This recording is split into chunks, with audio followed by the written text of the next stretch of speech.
하나님께서 오늘 우리에게 주신 말씀은 사도행전 13장 13절부터 14절까지 말씀입니다.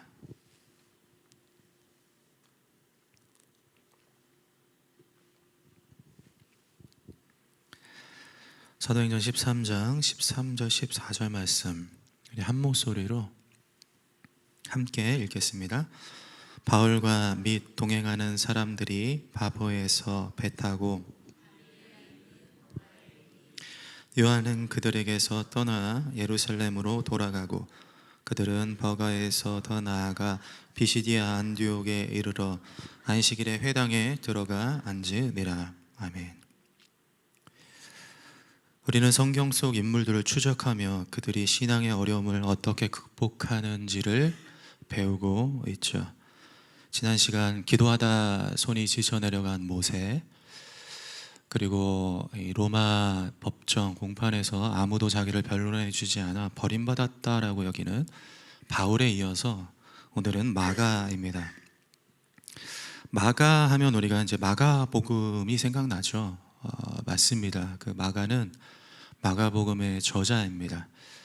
그가 예수님을 인격적으로 만났고 또 평생토록 선교에 매진했으며 성경을 기록할 만큼 성령에 사로잡힌 사람이었죠. 그러나 그 역시도 서툴고 부족했습니다. 오늘 제목 보시면 도망친 마가죠. 그에게 무슨 일이 있었던 것일까요? 마가의 생애를 한번 들여다보겠습니다. 성경의 마가는 로마식 이름이고요, 유대식 이름은 요한입니다. 마가라 하는 요한 이렇게 부르죠.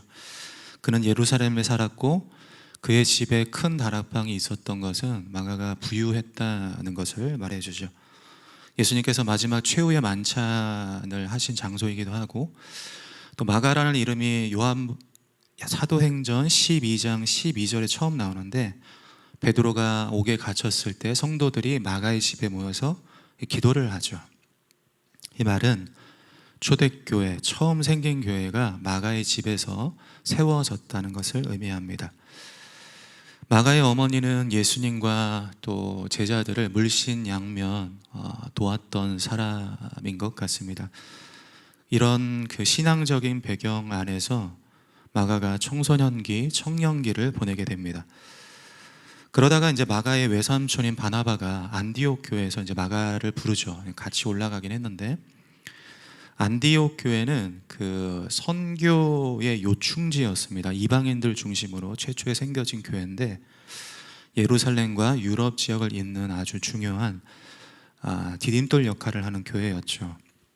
거기에 가서 이제 마가가 선교 훈련도 받고 또 뜨겁게 이제 그 주님의 복음을 전해야 되겠다라는 사명에 이제 불타오르기 시작합니다. 그래서 바울과 바나바가 1차 선교 여행을 떠날 때 중책을 맡게 돼요. 사도행전 13장 4절 5절 말씀 보시면, 두 사람이 성령의 보내심을 받아 실루기아에 내려가 거기서 배 타고 구브로로에 가서 살라미에 이르러 하나님의 말씀을 유대인의 여러 회당에서 전할세 요한은 수행원으로 두었더라. 수행원은요, 지금으로 치면 총무입니다. 그러니까 우리가 단기 선교 갈 때 그 총무가 있죠. 선교지에 이제 필요한 역할과 인원, 비행기표, 숙소 예약하고 또 물품 관리하고 스케줄 짜고 뭐 그런 일들을 이제 마가가 했던 것이죠. 그렇게 이제 마가는 선교팀과 함께 배를 타고 이제 구브로 섬에서 이제 밤빌리아 지역으로 넘어갑니다. 좀 지도를 보시면 이해가 좀 편하실 것 같은데요. 저기 오른쪽에 보면 안디옥이 있죠.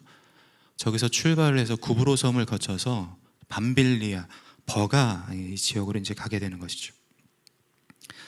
선교 일행이 이제 바다를 건너 밤빌리아에 도착을 합니다. 근데 예상치 못한 일이 일어나죠. 그것이 오늘 본문입니다. 13절 말씀 보시면, 바울과 및 동행하는 사람들이 바보에서 배 타고 밤빌리아에 있는 버가에 이르니 요한은 그들에게서 떠나 예루살렘으로 돌아가고.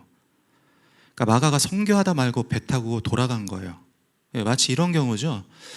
여러분이 이제 선교 여행을 갔는데 총무를 맡은 제가 기분 나쁘다고 나 안 해 하고 선교팀 여권하고 재정 그냥 다 들고 날라버린 뭐 그런 비슷한 지금 상황인 것입니다.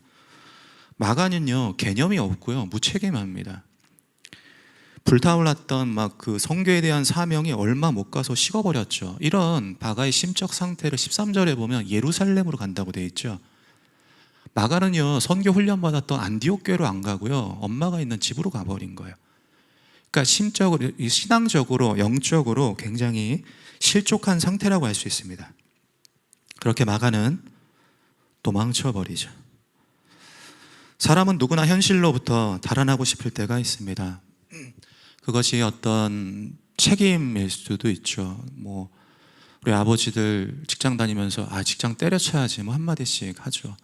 우리 어머니들은 주부 가사 노동을 하면서 좀 뭐 떠나고 싶다, 여행 가고 싶다, 이런 경우죠. 또 자기가 맡아야 할 역할이던 뭐 친구와의 약속이던 뭐 전화를 안 받거나 카톡을 안 읽거나 뭐 회피 행동들입니다. 또 무언가를 이제 결심을 하는데 막 포기하기도 하죠. 그 저랑 같이 살았던 그 처제가 늘 자주 했던 말이 있어요. 나 내일부터 다이어트 할 거야. 왜 내일부터라 그러는지. 근데 보면요, 그날 저녁에 엄청 먹어요. 근데 그러면서 한마디를 꼭 덧붙여요. 맛있게 먹으면 0칼로리. 제가 보기에 살로 다 가는데, 동신교회, 제가 다녔던 그 교회 푸드파이터라는 별명이 있었던 처제, 지금 결혼해서 잘 살고 있는데, 그런 것처럼 뭔가 딱 해야지 다짐을 하고 거기로부터 우리는 도망가기도 하죠. 혹은 부정적인 감정이 있습니다. 불안, 우울, 분노, 피하죠. 화나는 감정이 있으면 그거를 곱씹어 보는 게 아니라 왜 그런 게지에 대해서 생각해 보는 게 아니라 일단은 도망가고 봐요. 그럼 나중에 또 그 감정이 일어나는 거예요. 사람도 그렇습니다. 빈정상하게 하면, 누군가 빈정상하게 하면 거기 안 가죠. 이렇듯 우리가 이제 회피 행동들을 하는데, 이럴 때 나타나는 증상 중 하나가 이제 학자들은 책임전가라고 합니다. 그러니까 나는 뭐 도망간 적 없는데 라고 해도요, 내가 어떤 상황에 대해서 누군가 혹은 상황, 환경에 대해서 탓을 하고 있다면 도망치고 있는 거예요. 저는 이제 고3 때 수능을 그냥 이렇게 망쳤습니다. 그러니까 그 어린 나이에 그게 이제 감당이 안 되는 거예요. 그래서 종종 제 입에 그 변명이 붙어 있었습니다. 이런 변명인 거예요. 그 수능 볼 때 맨 오른쪽 앞분단 제일 앞자리에 앉았거든요. 그 문 열리는데. 그러니까 바람이 막 솔솔 들어오니까 막 훌쩍거리면서 본 거예요. 그러니까 변명거리가 생긴 거죠. 추워서 그랬다. 컨디션이 안 좋았다. 원래는 실력이 안 좋은 건데, 이제 그런 말들을 하는 겁니다. 회피 행동이죠. 사실 저는 현실로부터 도피하고 싶었던 것입니다. 이런 경우는 신앙적으로도 나타납니다. 저는 젊은이들과 함께 교회를 섬기며 무척 힘들었던 순간들이 있는데요, 애들이 종종 잠수를 탑니다. 아니, 지가 한다고 했는데 그 시간 그 장소에 안 나타난 거예요. 그러면 화가 나죠. 그 역할을 안 하면 이게 진행이 잘 안 되는데 뭐 도무지 이해가 안 되는 거예요. 근데 어느 순간 화들짝 놀랐습니다. 저도 그러더라고요. 양상은 다르긴 한데, 뭐 일례로 제가 이제 말씀을 준비를 하면서 뭐 잘 이게 손에 안 잡힐 때면 뭐 밤을 새거나 하면서 이제 예배당에 앉아 있죠. 얼마나 도망가고 싶은지 몰라요. 뭐 쥐구멍이라도 있으면 찾아 들어가고 싶은 그런 심정입니다. 이렇게 정돈이 안 된 말씀에 정돈이 안 돼 있는데 어떻게 앞에 서서 설교를 할 수 있는가, 그런 마음인 거죠. 그리스도인들은, 우리는 때때로 신앙의 난간에 부딪힐 때 맞서지 못하고 피하곤 합니다. 그리고는 핑계를 대거나 책임을 회피하죠. 내 신앙인데 말이죠, 뭐 누구 뭐라 할 거 없습니다. 누가 억지로 시켜서 그랬어요. 어쩔 수 없었어요. 내가 한 게 아니에요. 나의 선택이고 내 책임인 거예요. 마가도 그렇고 우리도 도망치죠. 그 이유가 뭘까요? 왜 마가는 호기롭게 선교를 결단했다가 등을 돌렸을까요? 밤빌리아 지역이 늪지대가 많아서 전염병이 많았다고 하는데, 전염병이 돌았을 수도 있고, 버가에 도착해서 비시디 안디옥으로 올라가는 그 1000m가 넘는 그 산맥, 그걸 보고 허걱해서 곱게 자란 도련님이죠. 그냥 포기하고 돌아갔을 수도 있고요. 아니면 바울 성격이 뭐 좀 까탈스럽습니까? 사사건건 부딪혔을 수도 있습니다. 그런데 성경은요, 그 이유를 설명하지 않습니다. 성경이 침묵하고 있다는 것은 우리의 신앙에 별 도움이 안 된다는 거예요. 우리에게나 누구 때문이냐, 누가 책임질 거냐가 중요하지, 하나님에게 있어서, 성경에 있어서 우리의 신앙에 그것이, 그런 생각이, 그런 판단이 전혀 도움이 안 된다는 것이죠. 정작 중요한 것은요, 다음 단계로 도약하는 것입니다. 즉, 어떻게 극복할 것인가 하는 질문이죠. 마귀는요, 우리를 문제로 끌어당기고요, 하나님은요, 실패, 어려움 가운데서 이것을 우리의 성장 발판으로 삼으신다는 거예요. 그럼 우리가 도망치고 싶은 현실이든 결단이든 책임이든 어떤 신앙이든 때론 주님으로부터 도망치기도 하죠. 그럼 우리의 모습 속에서 이 상황을 어떻게 극복해 나갈 수 있을까요? 마가가 떠난 후 바울과 바나바는 1차 선교 여정을 마치고 안디옥에 돌아옵니다. 그리고 얼마 있다가 바나바가 제안을 하나 하죠. 사도행전 15장 37절 38절 말씀 보시면 이렇게 기록되어 있습니다. 바나바는 마가라 하는 요한도 데리고 가고자 하나 바울은 밤빌리아에서 자기들을 떠나 함께 일하러 가지 아니하는 자를 데리고 가는 것이 옳지 않다 하여 서로 심히 다투어 피차 갈라서니 바나바는 마가를 데리고 배 타고 구브로로 가고. 여러분, 바울에게 있어서 바나바가 누구입니까?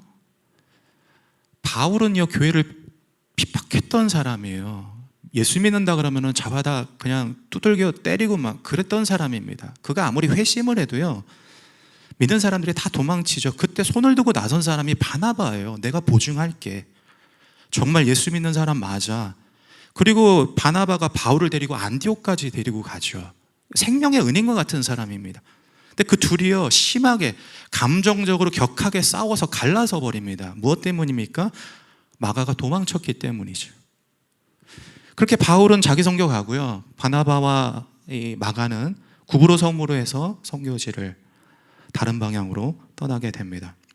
그리고는 마가의 행적이 성경에 기록되어 있지 않습니다. 그 이후 마가가 어떻게 되셨을까요? 놀랍게도 십수년이 흐른 후에 바울의 입술에서 마가의 이름이 나오죠. 골로새서하고 빌레몬서도 있는데 디모데후서 4장 11절에 보면 이렇게 말합니다. 누가만 나와 함께 있느니라. 네가 올 때에, 디모데에게 얘기하는 거죠. 네가 올 때 마가를 데리고 오라. 그가 나의 일에 유익하니라. 바울이 로마에 두 번째 투옥되었을 때 자기를 변론해 주는 사람이 아무도 없어 버림받았다고 한 그때 바울이 마가를 찾는 거예요. 아무짝에도 쓸모없다고 여긴 마가가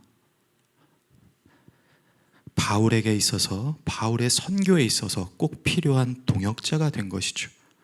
바울이 가장 힘들 때 가장 힘이 되어준 사람이 마가였던 것입니다. 뭐 반전도 뭐 이런 말, 어떻게 사람이 이렇게 후딱 변해버리지? 뭐 하는 생각이 들 것 같아요.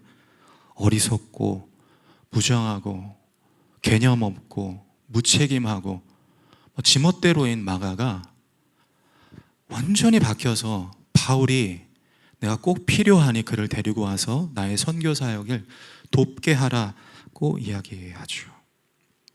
마가는 선교를 하는 열심도 그렇고 자기 마음에 깊은 상처를 낸 바울과도 관계의 회복을 하게 된 것입니다. 마가에게 무슨 일이 있었을까요?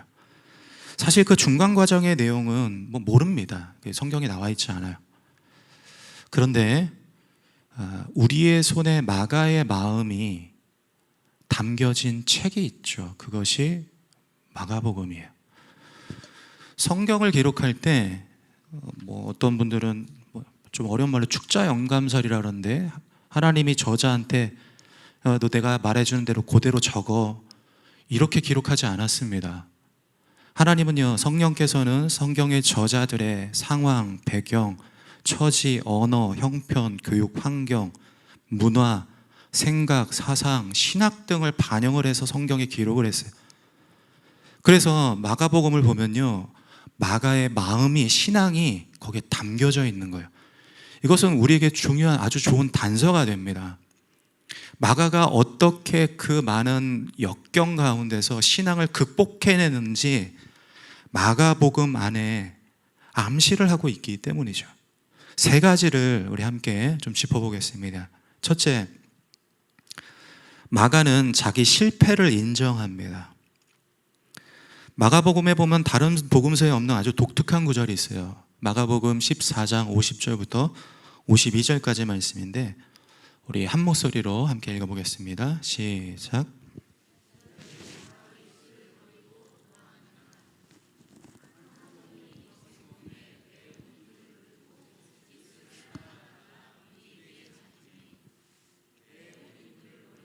벗은 몸으로 도망하니라. 아마 성경에 뭐 이런 대목이 있었어 하시는 분들도 계실 것 같아요. 상황은 이런 겁니다.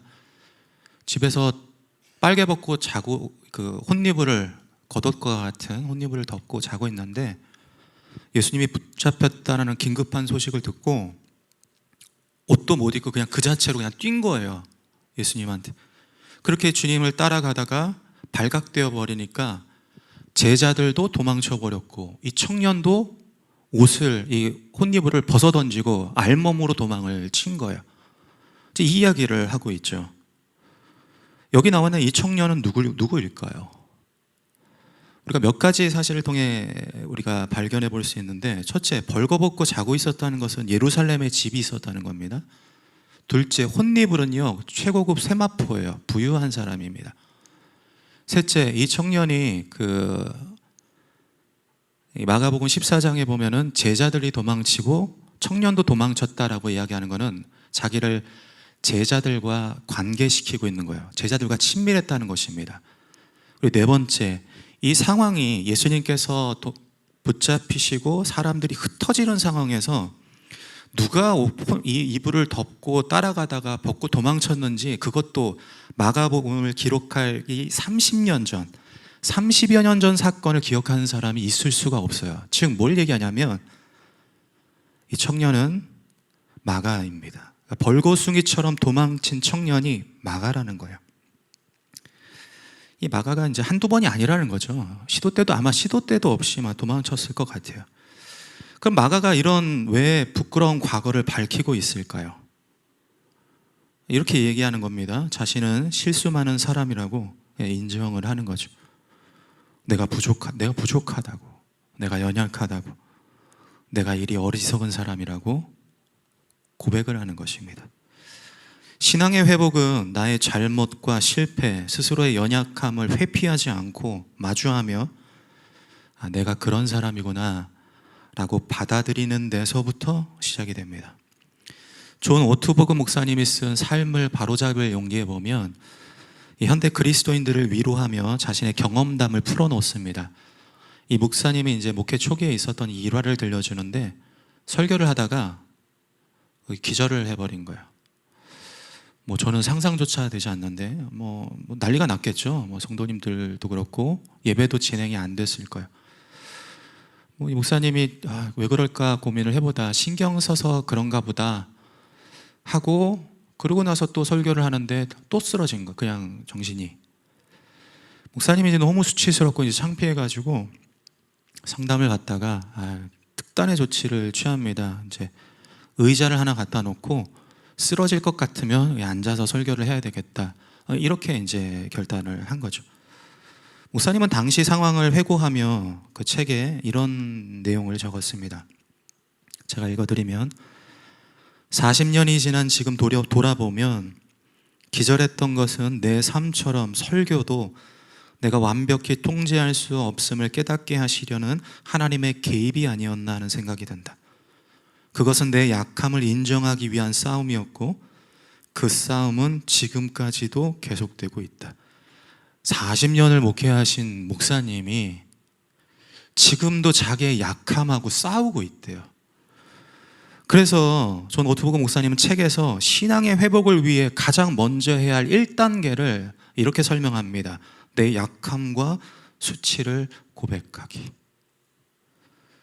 사랑하는 성도님들, 우리 중 누구도 신앙에 완벽하지 않습니다.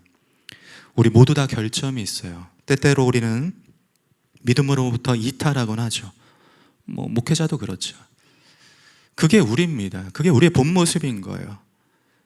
그 자신의 모습에 대해서, 자신의 상황에 대해서 마주하시면 되는 거예요. 직시하시면 됩니다.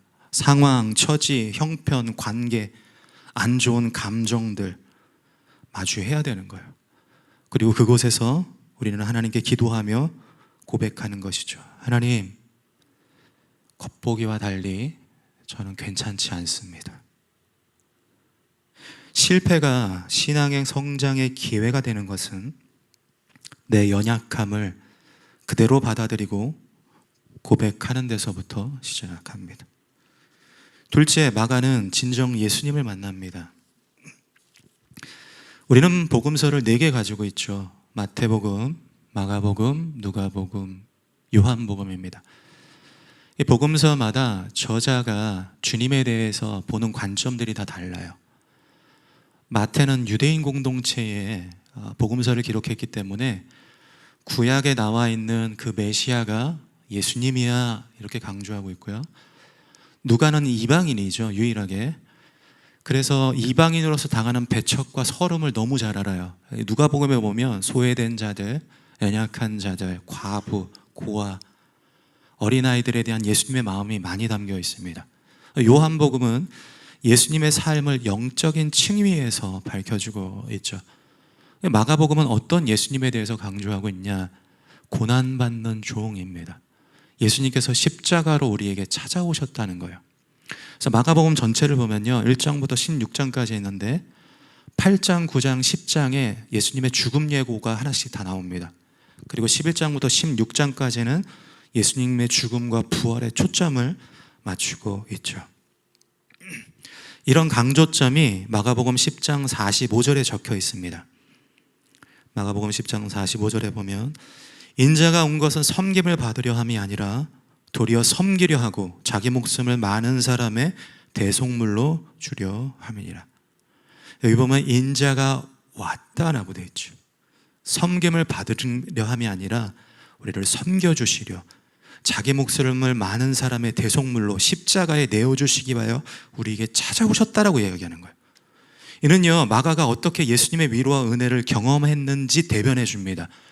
여기에 마가의 마음이 담겨져 있는 거예요. 마가는요, 선거가 성공적으로 이루어지거나 뭔가 대단한 믿음으로 뭔가를 이루었을 때가 아니라 자기가 자포자기하고 도망치고 넘어지고 또 실패하고 그렇게 자기 자신에게 쓸모없다고 여기는 그 자리 가운데 주님이 찾아와 주시는 은혜를 경험한 것이죠. 여러분, 가지 않아도 돼요. 뭘 하지 않아도 됩니다. 누가 뭐라고 해도 상관없습니다.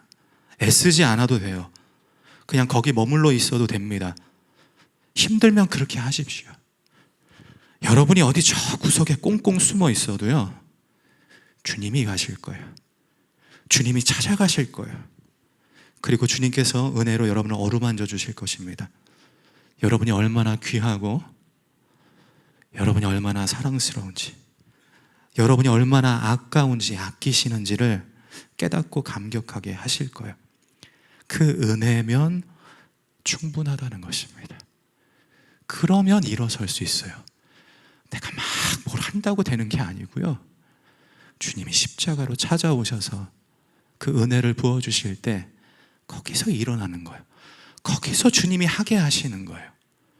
여러분, 마가복음에 보면 다른 복음서에 없는 예수님의 비유가 있죠. 마가복음 4장 26절부터 29절입니다. 씨 뿌리는 농부의 비유예요. 농부가 씨를 뿌렸는데 지가 자라요.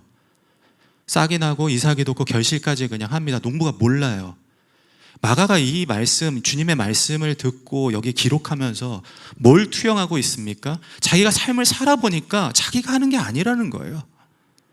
주님이 때에 따라, 주님의 때에, 주님의 방법으로 자기를 일으켜주시고 결실하게 하신다는 거예요. 그 고백을 하고 있는 것이죠. 우리도 마찬가지입니다. 우리가 뭘 하는 게 아니고 주님이 우리를 일으켜주시는 거예요. 주님 우리에게 찾아오셔서 우리에게 은혜 주실 때 그것이 가능한 것이죠. 그래서 우리는 찬양하지 않습니까? 예수의 이름으로 나는 일어서리라. 주가 주신 능력으로 나는 일어서리라. 원수가 날 향해 와도 쓰러지지 않으리. 주가 주신 능력으로, 주가 주신 능력으로, 주가 주신 능력으로 일어서리. 그래서 셋째, 마가는 다시 도전합니다. 캐나다 작가인 윌리엄 폴 영이 쓴 오두막에 보면 그리스도인의 이 고통의 문제를 되게 깊이 있게 다루어 주고 있습니다. 그 소설의 내용을 보면 이제 맥이라는 남자 주인공이 나오는데 아름다운 가정을 이루다가 이제 캠핑을 갑니다. 거기서 이제 막내딸이 사라져요. 그 막내딸을 이제 막 수색을 하고 찾고 있는데 어느 숲속 낡은 오두막에서 이 딸의 이제 피가 묻은 옷이 발견이 된 거예요. 그때부터 이 맥의 인생이 뒤집어지기 시작합니다. 온통 분노와 하나님에 대한 불신과 끓어오르는 자기 안에 있는 그런 아픔이 이 사람을 이제 올가매기 시작하죠. 그러다가 어느 날 편지 한 통을 받습니다. 거기에 이렇게 적혀 있는 거예요. 이번 주말 오두막에서 만나자, 파파. 파파라는 이름은 맥의 아내가, 자기의 아내가 하나님을 부를 때 부른 애칭입니다. 근데 여러분, 맥에게 있어서 오두막은 무엇입니까? 누가 여기를 가고 싶나요? 덮고 싶을 만큼 깊고 깊은 상처가 거기에 있는지 아니잖아요. 그걸 누가 끄집어내나요? 근데 맥이 오두막 안으로 들어가죠. 따뜻함과 환한 그곳에서 세 인물을 만나는데 각각 하나님과 예수님과 성령님을 상징합니다. 거기서 맥은 삼위 하나님을 만나 뿌리 깊은 상처가 치유되며 결국 용서를 실천하죠. 이 책이 우리에게 가르쳐주는 것이 무엇입니까? 누구에게나 오두막이 있다는 거예요. 거기 가면 그 사람을 만나면, 마주치면 경기가 나는 거예요. 너무 싫어서, 너무 아파서 두려운 거예요. 그런데요, 주님은 우리를 거기로 부르십니다. 이것이 회복과 성장의 핵심이에요. 40년간 회복 탄력성을 연구한 조지 보난노 교수는 이런 말을 합니다. 회복력이, 회복하게 하는 힘이 실패를 제거하는 능력이 아니라 실패의 자리로 다시 나아가는 용기다. 다시 한번, 회복력이 실패를 제거하는 능력이 아니라 실패의 자리로 다시 나아가는 용기다, 이런 얘기를 해요. 그러니까 애가 두발 자전거 타다가 넘어졌어요. 아프다고 막 울면서 도망쳐버립니다. 나 다시 자전거 안 타. 그럼 이 아이는요, 평생 자전거 못 타는 거예요. 넘어져도요, 다시 가야, 다시 도전해야, 또 실패하더라도, 또 자빠지더라도 해야 거기서 일어나는 거예요. 신앙도 마찬가지죠. 우리는요, 늘 실패해요. 근데 그 실패를 직면하고 그 실패 안에서 주님의 은혜를 경험하고, 그리고 중요합니다, 다시 도전하는 거예요. 다시 도전하는 데까지 가야 되는 거예요.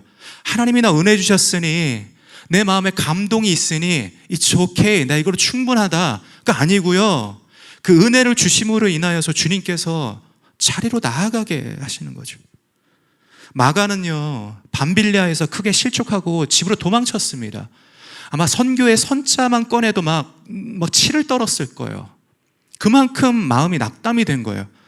그런데 바울과 바나바가 2차 선교 여행할 때 바나바가 뭐라 그럽니까? 마가 데려가자고 하죠.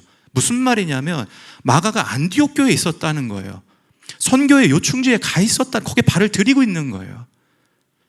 그리고 마가가 바나바와 함께 선교를 떠나고 훗날 바울이 내가 마가가 필요하니 디모데에게 마가를 데려오라고 이야기를 하고 있는 것이죠. 마가는요, 쓰라린 패배를 맛본 선교의 자리로 다시 나아간 거예요. 그래서 마가는 마가복음을 기록할 때 특징 중에 하나가 행동적 부사를 많이 씁니다. 그러니까 곧, 즉시, 뭔가 해야 될 것 같죠. 곧, 즉시, 이 용어가 다른 복음서는 얼마 안 나오는데 마가복음에는 40번 이상이 나와요. 대표적으로 마가복음 1장 17절 18절 말씀 보십시오. 마가복음 1장 17절 18절 말씀 우리 함께 읽어보겠습니다. 시작. 예수께서 이르시되 나를 따라오라 내가 너희로 사람을 낚는 어부가 되게 하리라 하시니 곧 그물을 버려두고 따르니라. 마가가요 자기의 경험을 투영한 거예요. 너무 싫은데, 가고 싶지 않은데 발길이 떨어지지 않음에도 불구하고 주님이 부르시니 두 눈 딱 감고 간 거예요. 뭐 중간에 또 실패했을 수도 있죠. 다시 집에 갔을 수도 있어요. 근데 마가는요 그 즉시 다시 간 거예요. 다시 또 도전을 한 것이죠. 사랑하는 성도님들, 주님이 여러분을 사랑한다면 주님은 여러분을 실패한 자리로 다시 부르실 것입니다. 거기서 여러분의 성품을 다듬고 신앙을 견고하게 하셔서 더욱 성숙하게 빚어내실 거예요. 그러니 가십시오. 도전하십시오. 여러분의 믿음을 흔들어 놓았던 그 자리, 그 사람에게 나아가십시오. 물론 또 뒤돌아설 수 있죠. 괜찮아요. 아픔이 도질 수 있습니다. 그럼 잠시 물러서서 또 고백하는 거예요. 주님 안 될 것 같아요. 나 못할 것 같은데요. 너무 싫은데 어떻게 하죠? 그럼 주님이 또 그 자리 가운데 찾아오셔서 은혜 주시는 거예요. 우리 마음 가운데 은혜가 넘치면요, 내가 사람에 대한, 상황에 대한, 실패에 대한, 쓰라린 아픔에 대한 상처의 크기보다 은혜의 크기가 압도를 하면요, 그럼 또 도전하게 되어 있는 것이죠. 그렇게 우리가 나아갈 때 그곳에서 주님은 우리를 치유하고 회복시켜 주실 것입니다.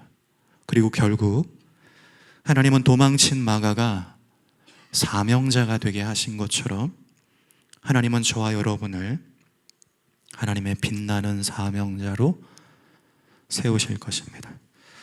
우리 함께 찬양하고 기도하겠습니다.